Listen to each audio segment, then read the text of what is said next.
Government corruption has never been more prevalent or caused more harm. It's why extremism is on the rise. It's why the financial gap between the haves and have-nots has never been wider.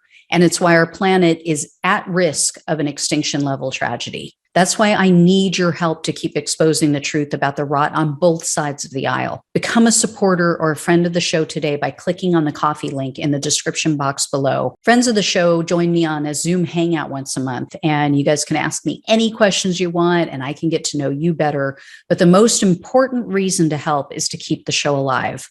Together, we can and will save our country and our planet. Thanks in advance and enjoy the show. Hey everyone, welcome to Plants and Politics. So Florida Power and Light, and they go by FPL. And the power company has a lot of ties, it seems, to the fake candidate cases in Florida in which Republicans were paid to pretend to be progressive Democrats. They siphoned votes away from the real Democrats in the race. This was in the 2020 election. You guys know, if you've been following the show for a while, I've been covering all of that as it's been unfolding.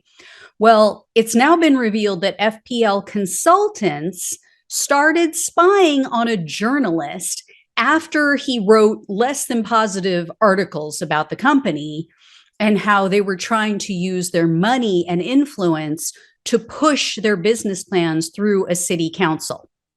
So we are officially turning into Russia. This story is of vital importance for the future of our country. So here's the deal. Here's why so many progressives are warning about, the burgeoning oligarchy in America. According to multiple Florida news outlets, journalist Nate Monroe was surveilled by FPL consultants who followed him. They took photos of him and his girlfriend outside of his apartment. They even followed him while he was on vacation.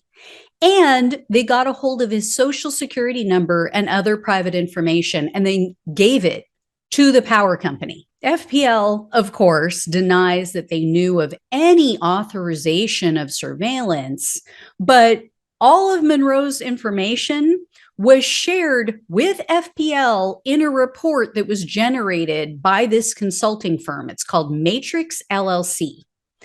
That name may sound familiar. I've mentioned them before because, not coincidentally, Matrix has also been tied to the ghost candidate scheme and the arrests in those cases down in Florida. And news outlets have obtained copies of text messages which show that Matrix was communicating with FPL executive Daniel Martel. So Martel is FPL's vice president of state legislative affairs, and Matrix was keeping him informed of this journalist movements while he was on vacation in 2019. It appears that they were trying to catch him doing something nefarious or something stupid or illegal, because there was this text exchange in which the Matrix operative sent a screenshot of one of this journalist's tweets saying, quote, "Time to get drunk." So again, he's on vacation. He went to some game. I guess his team lost, and he tweeted out, "Time to get drunk." This Martel guy who works for the power company replied to this Matrix operative in a text saying, quote, "Awesome."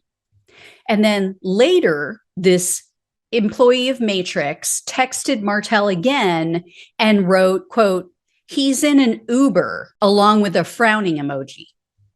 So they were clearly trying to catch him driving drunk or something. Well, an anonymous source sent all of these messages, his text messages, and then other documents about this guy to the Florida Times Union News, a local news outlet in Florida. And then they shared all of this with the Orlando Sentinel and Floodlight News.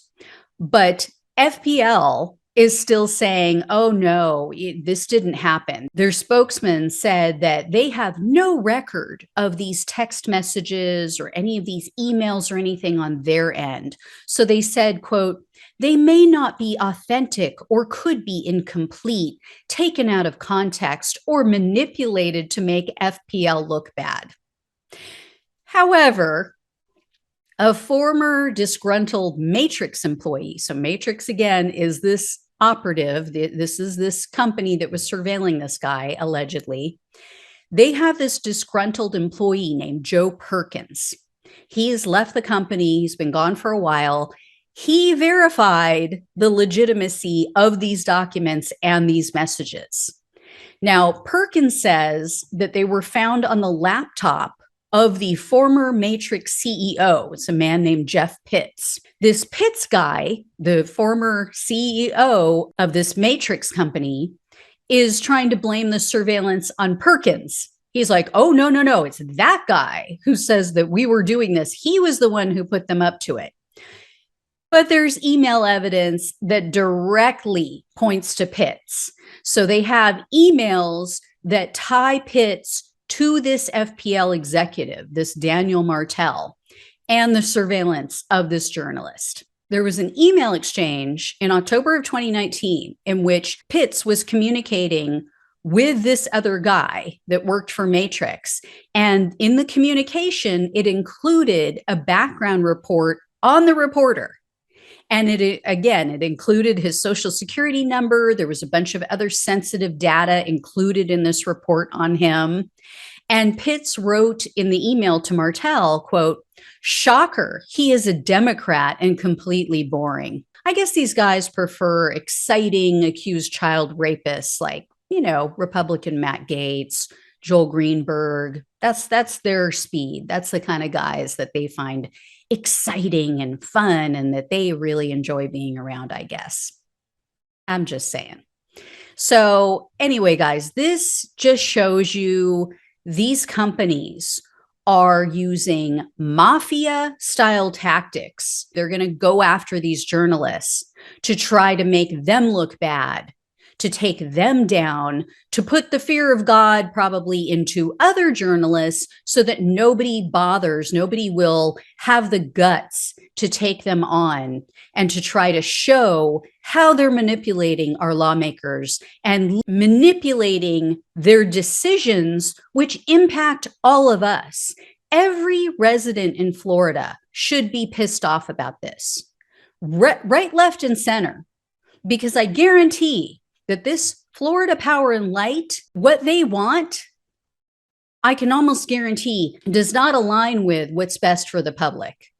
It's not in the public's best interests, which is probably why they had to twist some arms on the city council. So they're going to go after the journalists. They're going to take them down. They're going to make them look bad, impugn their character so that nobody takes them seriously when they write articles about Florida Power and Light and other companies like them greasing the palms of politicians or, being involved in fake candidate schemes. This is the kind of stuff going on throughout our country right now. It is an oligarchy. It is. So the sooner everybody wakes up to that fact, the better off we'll be. Anyway, guys, when and if I hear more, I will let you know. Thanks so much for watching and listening. Take care. I'll talk with you soon.